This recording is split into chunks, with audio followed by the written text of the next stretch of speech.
Thank you for tuning in for yet another episode of amazing design ideas from shipping containers. In today's episode, we are going to look at a modern shipping container tiny house with a loft.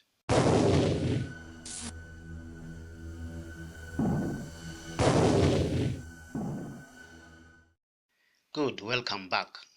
Sometime last week, in fact, it's exactly 6 days ago, there's one of our subscribers by the name Karin Dozenbach.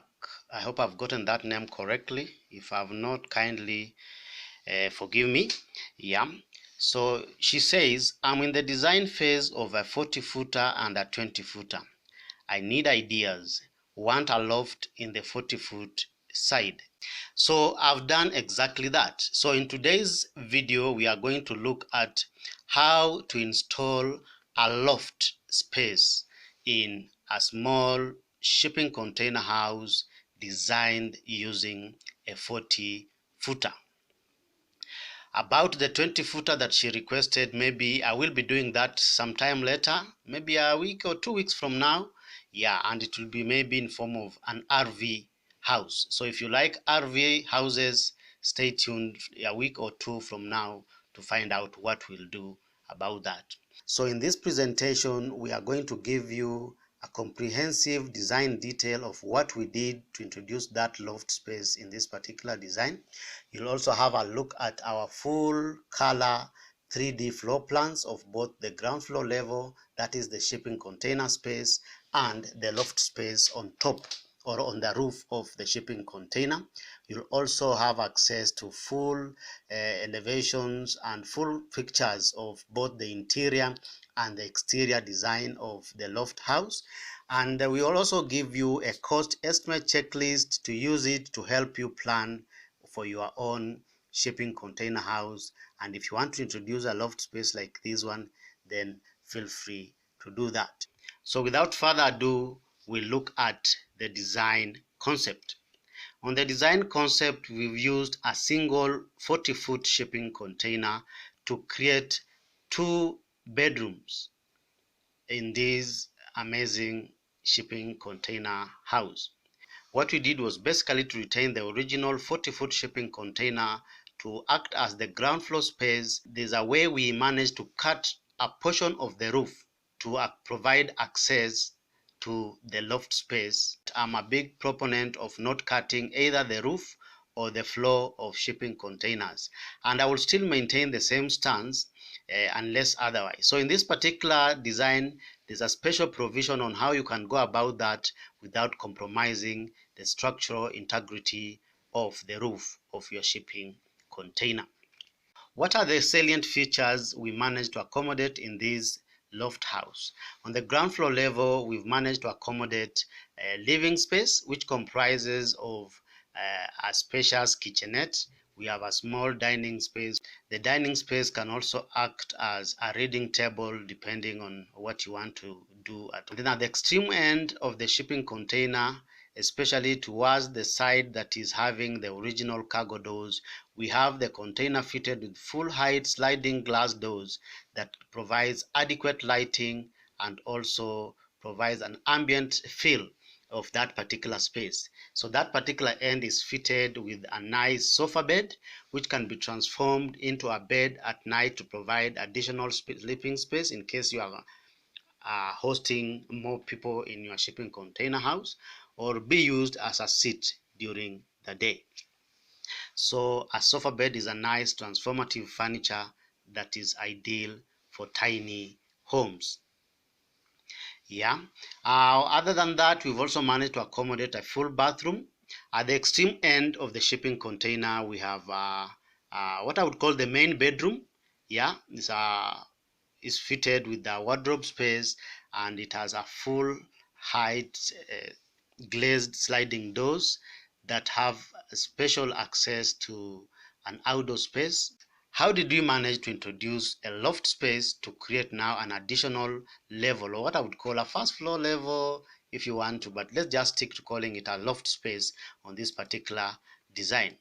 So what I did was basically to cut off a portion of the roof exactly in the passage or in the corridor that is joining the bedroom space on the ground floor level and the living space, to create a small opening in the roof, a similar size of what we would call an inspection chamber to the loft or to the roof of your ordinary house. So a dimension of around 900 by 600 or even 900 by 900 square should work, unless otherwise. So if you want a bigger space, feel free to do so and cut a size that is appropriate or that is pleasing to you. And then from there, I managed to fit in a small ladder, as you can see. Basically, my intention was to create a crawl space for the children or an additional bed space for the children. So if you want to do one for, instead of a wall mounted ladder like the one I've used, you can use a ship's ladder, which can be hinged at the top and adjusted at a different angle or different angles to accommodate grown people. Just ensure you provide additional railing around the opening, and also protective measures should be observed so that you don't encourage accidents. So when you land up, you find a nice, spacious loft space that can accommodate um, a bed. So it's almost similar to the size of the bedroom on the ground floor level. Yeah. And then because we are intended to be like a crawl space for the young ones, we provided it with the side hang windows, which can be used by the young ones to access the outdoor balcony space. Yeah. So you also don't want to take people up there and you don't give them an opportunity or a means to access the outdoors. Or even for emergency purposes, that would be quite ideal. So the most exciting bit about this part is the roof. So what we did was we basically introduced some form of a lean-to, yeah, in a nice fashion like that, whereby we have two pieces of roofs. There's one that is covering the main loft space and the slanting bit that is linking the roof for the loft space and the roof for the shipping container below it. So the joint where the two meet, make sure you at least do proper drainage and also proper waterproofing to avoid any leakages. Yeah, so the structure can basically be made out of a steel frame, and then you infill it with timber or weatherboard depending on what you find appropriate. When it comes to interior design, in this particular house, you need to exactly and strictly observe a minimalist design interior, whereby you reduce clutter as much as possible, as that's usually our design principle.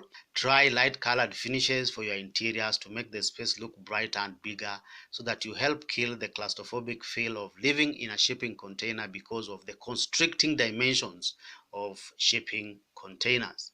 Yeah, in the bedrooms, you can try out Murphy beds so that you use the space as a children's playroom, or alternatively use it as an office space, and at night you can use it as a bedroom. Your house will also need to be insulated properly. Yeah, you need to observe the climate of the area or the region where you are building.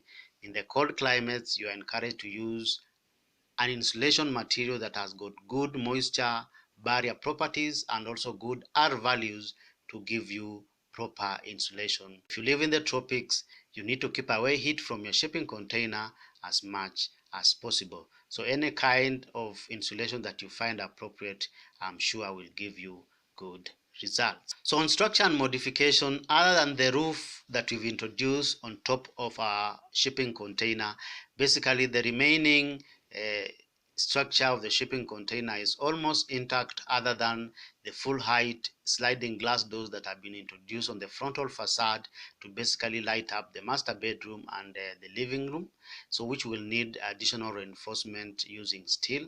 The windows on the rear side of the building are optimal in size and they wouldn't need any further reinforcement.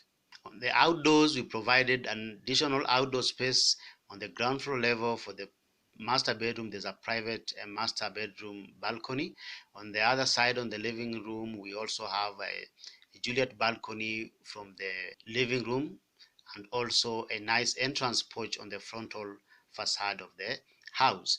Upstairs, we provided at least an outdoor retreat from the children's crawl space in the loft, and that one will also provide a bit of emergency exit in case of any danger.